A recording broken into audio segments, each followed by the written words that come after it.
तो स्टार्ट करते हैं हम अपनी हिस्ट्री की थर्ड क्लास। ठीक है, जो कल तक की क्लास थी यानी कि क्लास सेकंड, इसमें हमने अपना ऋग्वेद कंप्लीट कर लिया था। आज जो हमें स्टार्ट करेंगे वो है हमारा सामवेद, और ये उत्तर वैदिक काल के वेद हैं। ठीक है, तो सामवेद का संबंध जो है वो है संगीत से, है ना, या फिर इसको संगीत का वेद कहते हैं। इसके जो सामवेद को पढ़ने वाले हैं उनको कहते हैं हम उद्दात, या फिर हम बोल सकते हैं उद्गाता।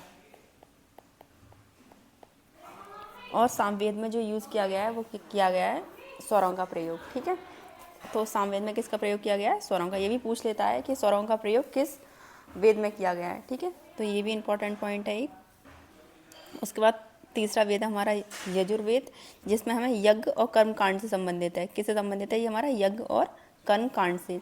ये जो वेद है गद्य और पद्य दोनों में लिखा गया है। तो क्वेश्चन ये बन जाता है यहाँ से कि कौन सा वेद है जो गद्य पद्य दोनों भाषाओं में, तो वो है, मतलब भाषा नहीं, दोनों में है, तो वो है हमारा यजुर्वेद। ठीक है, इसको पढ़ने वाले को हम कहते हैं अर्धव्यू, जो यजुर्वेद को। ठीक है, चौथा है हमारा अर्थवेद, और दूसरे नंबर पे सबसे बड़ा वेद कौन सा है? वो हमारा यजुर्वेद ही है। ऋग्वेद के बाद ये यजुर्वेद दूसरे नंबर का सबसे बड़ा वेद है। ठीक है, अर्थवेद जो है वो हमारा नया वेद है, मतलब ये तो लास्ट वाला ही है, और इसका संबंध है वो है जादू टोना वशीकरण से। ठीक है, इसके पढ़ने वाले को हम कहते हैं ब्राह्मण या ब्रह्मा। इस वेद में कन्या जन्म की निंदा की गई है। तो यहाँ से ये लाइन इंपॉर्टेंट है, पूछ लेता है कि कन्या जन्म की निंदा किस वेद में की गई है? तो वो की गई है अर्थवेद में। और ये भी क्वेश्चन बन जाता है कि सबसे नया वेद कौन सा है या नवीनतम वेद कौन सा है? तो वो है हमारा अर्थवेद। ठीक है, अब हम पढ़ते हैं ब्राह्मण ग्रंथ। ब्राह्मण ग्रंथ क्या होते हैं? ब्राह्मण ग्रंथ होते हैं हमारे, इसमें एक तरीके से ये बोल लो कि जो मतलब सरल भाषा में रूपांतरण। ठीक है, वेदों का सरल भाषा में रूपांतरण।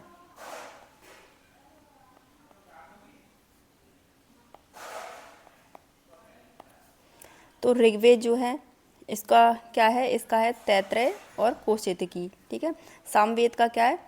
पंचवेश, षड्वेश और जैमिनीय। यजुर्वेद को दो पार्ट में डिवाइड किया है, कृष्ण शाखा और शुक्ल शाखा। जो कृष्ण शाखा है उसका ब्राह्मण ग्रंथ है तैत्तरीय, और जो शुक्ल शाखा है उसका ब्राह्मण ग्रंथ है शतपथ।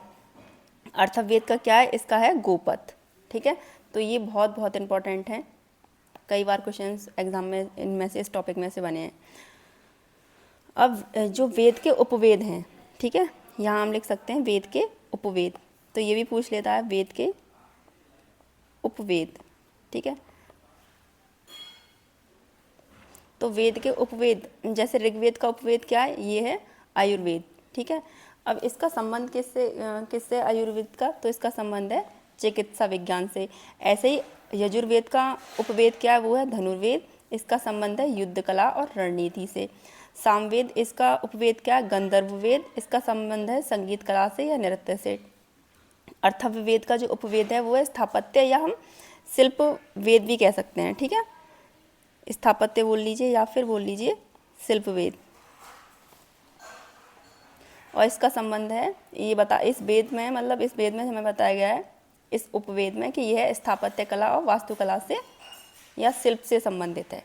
ठीक है, तो ये भी बहुत इंपॉर्टेंट है कि ऋग्वेद का उपवेद आपसे पूछ लेगा कि ऋग्वेद का उपवेद बताइए, तो वो आयुर्वेद है। यजुर्वेद का पूछ लेगा तो धनुर्वेद है। सामवेद का पूछ ले तो गंधर्व वेद है। अर्थवेद का पूछ ले तो स्थापत्य वेद है या शिल्प वेद है। ठीक है, अगर क्वेश्चन ये बनता है कि आप आयुर्वेद में किसका अध्ययन करेंगे, तो हम चिकित्सा विज्ञान का। धनुर्वेद में किसका करेंगे? तो युद्ध कला और रणनीति का। गंधर्व वेद में किसका करेंगे? संगीत और नृत्य का। और स्थापत्य या शिल्प में किसका करेंगे? वास्तुकला या शिल्प से संबंधित है। ठीक है, ऐसे ही आगे ये है कि क्वेश्चन यहाँ पे भी बन जाता है कि जो उपवेद हैं इनके रचनाकार कौन है। जैसे आयुर्वेद, इसके रचनाकार हैं ऋषि धन्वंतरी। ठीक है, और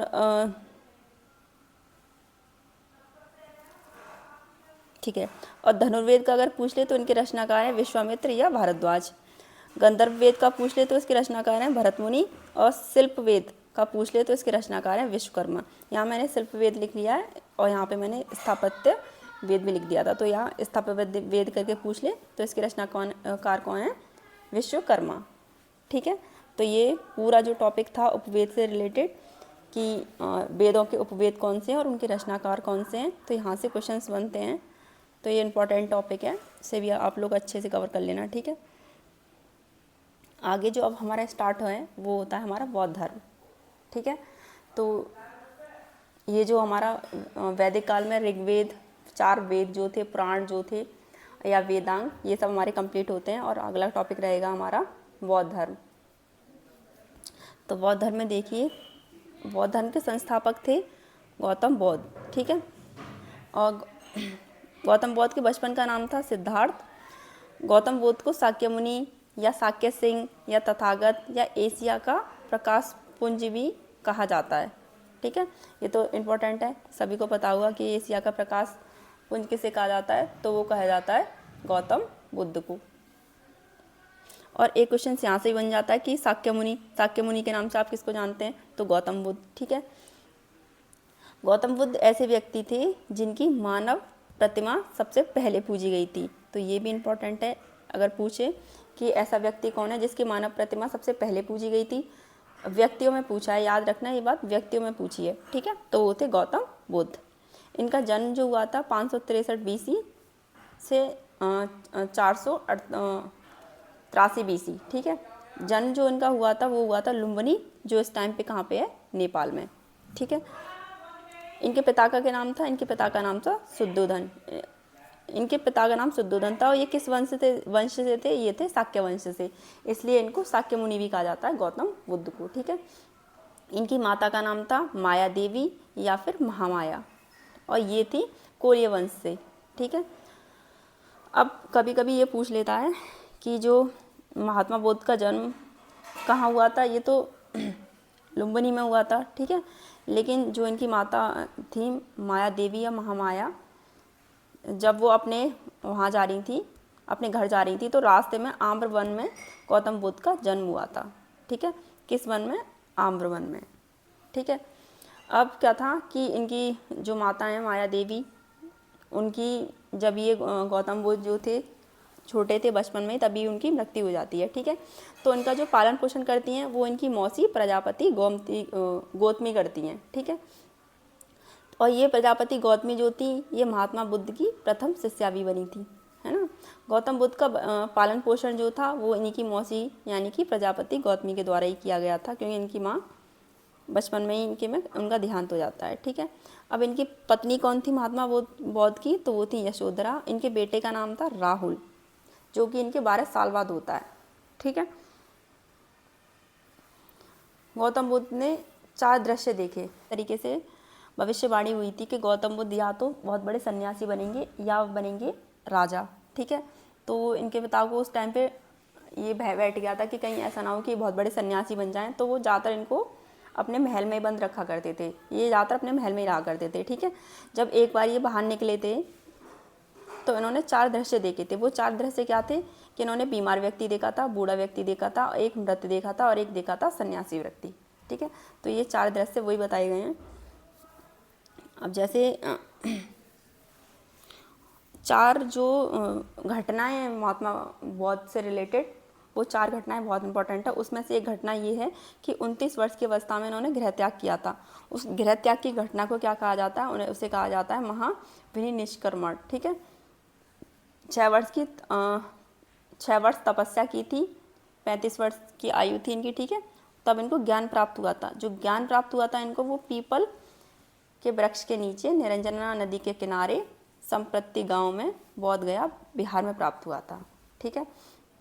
पहला उपदेश जो इन्होंने दिया था वो सारनाथ यूपी में दिया था। उस उपदेश को, दूसरी घटना देखो ये हो गई, पहली घटना ये हो गई, दूसरी ये हो गई, ठीक है।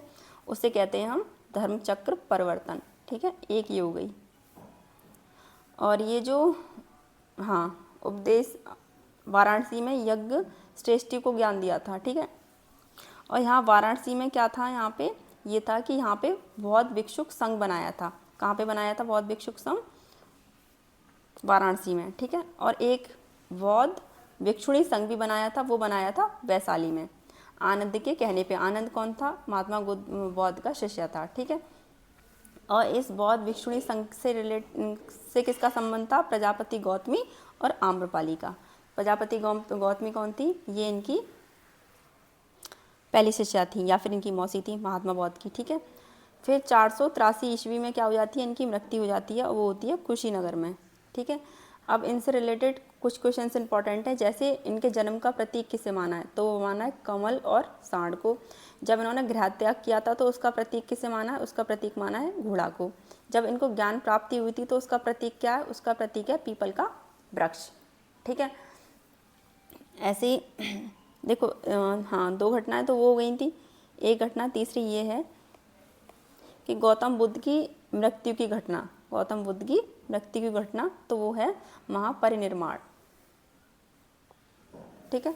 तो ये है इनके गौतम बुद्ध के मृत्यु की घटना, ठीक है। अब आगे क्या है?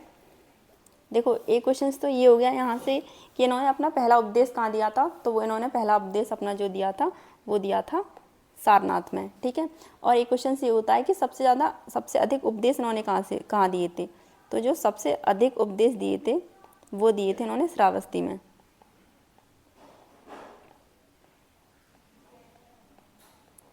ठीक है। कहाँ दिए थे? श्रावस्ती में। और एक क्वेश्चन ये है हमारा कि अंतिम उपदेश कहाँ दिया था? तो अंतिम उपदेश दिया था इन्होंने, अंतिम उपदेश कुशीनगर में, ठीक है।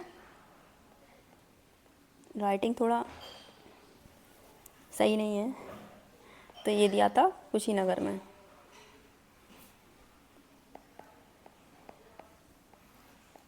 ठीक है। हाँ, और ये दिया था इन्होंने जो लास्ट अपना अंतिम उपदेश दिया था सुभद्र को, ठीक है। अब क्या है हमारा? अब देखिए यहाँ पे ये हो गया। अब इनके जो महात्मा बौद्ध थे इन्होंने 4 अपने सत्य बताए थे या 4 आर्य सत्य बताए थे, 4 आर्य सत्य बताए थे। ये हमारा अगला टॉपिक है।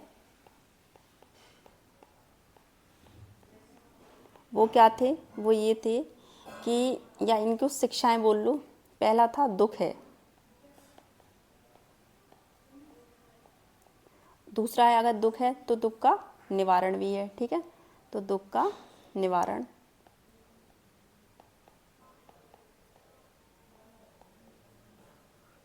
नहीं, दूसरा था दुख का कारण, तीसरा है ये निवारण, ठीक है।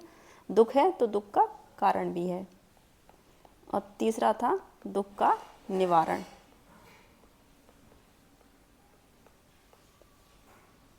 ठीक है।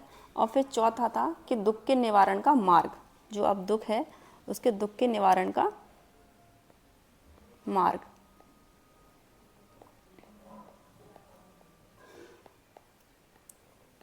निवारण का मार्ग, ठीक है। तो इसका मार्ग इन्होंने क्या बताया था? इसका मार्ग बताया था अष्टांगिक मार्ग, ठीक है, अष्टांगिक मार्ग। तो ये इनके 4 आर्य सत्य थे, पहला, ठीक है, दूसरा, तीसरा और ये चौथा। इनका भी पूछ लेता है कि इनकी 4 सत्य या बौद्ध धर्म के 4 सत्य या फिर 4 आर्य सत्य क्या थे, ठीक है, या शिक्षाएं। अब ऐसे ही अब आते हैं हम इनके बौद्ध धर्म का साहित्य, ठीक है। तो बौद्ध धर्म के साहित्य में सबसे पहले कौन सा ग्रंथ है इनका? वो है त्रिपिटक ग्रंथ,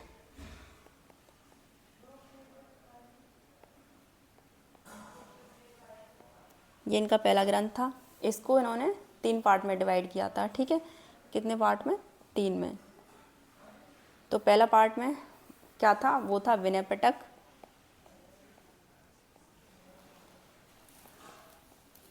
विनय पिटक, ठीक है। दूसरा कौन सा था? सुप्त पिटक,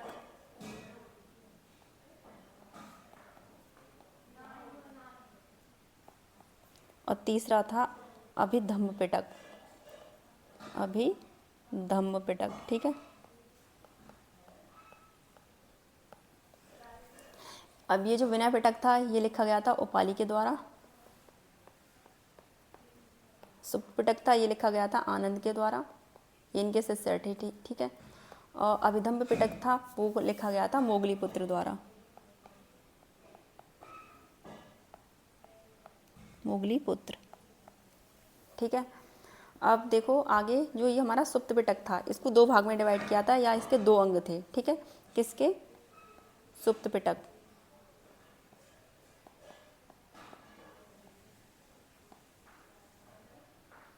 दो पार्ट में डिवाइड किया था ये। ठीक है, यानी कि इसके दो अंग कौन कौन से थे? एक था कुदंक निकाय और दूसरा था हमारा अंगुत्तर निकाय। अंगुत्तर निकाय तो आपने सुना ही होगा। ठीक है, इसमें क्या था? खुदंक निकाय में इसमें थी जातक कथाएं। ठीक है, कितनी थी? 549 जातक कथाएं। और इसमें क्या था? इसमें बताया गया था 16 महाजनपद, 16 महाजनपद के बारे में। तो यहाँ से बहुत इंपॉर्टेंट क्वेश्चंस बनता है हमारा, वो ये है कि अगर आपसे पूछे कि जातक कथाओं का वर्णन किस पिटक में है या किस निकाय में है, तो वह सुप्त पिटक के खुंदक निकाय में। ठीक है, और अगर आपसे पूछे कि 16 महाजनपद का वर्णन किस में है, तो वो है अंगुत्तर निकाय में। ठीक है, और ये जातक कथाएं क्या होती हैं? ये थी महात्मा बुद्ध के जन्म के पूर्व की कहानियाँ। ठीक है, अब आगे एक और जो था इनका, वो था एक और ग्रंथ जो था इनका त्रिरतन। त्रिरतन। ठीक है, इसमें क्या था? बौद्ध, धम्म और संघ, त्रिरतन में था ये। ठीक है, अब इसके आगे का हम नेक्स्ट क्लास में कवर करेंगे। अभी बौद्ध धर्म से रिलेटेड बहुत सारी चीज़ें पढ़ना बाकी हैं। ठीक है, बौद्ध संगीति के बारे में हम आगे पढ़ेंगे। बौद्ध शिक्षा, वैदिक शिक्षा वगैरह, वैदिक युग, साक्ष्य दर्शन, ये कुछ इंपॉर्टेंट टॉपिक हैं। और फिर हम जो बौद्ध काल में जो मठ थे उनके बारे में हम पढ़ेंगे। ठीक है, तो वो रहेगा हमारा आगे की क्लास में। और राइटिंग अगर थोड़ा देख लीजिएगा, कॉम्प्रोमाइज़ कर लीजिएगा, थोड़ा सही नहीं है, इसलिए मुझे उस तरीके से पढ़ाना पड़ता है। ठीक है ना।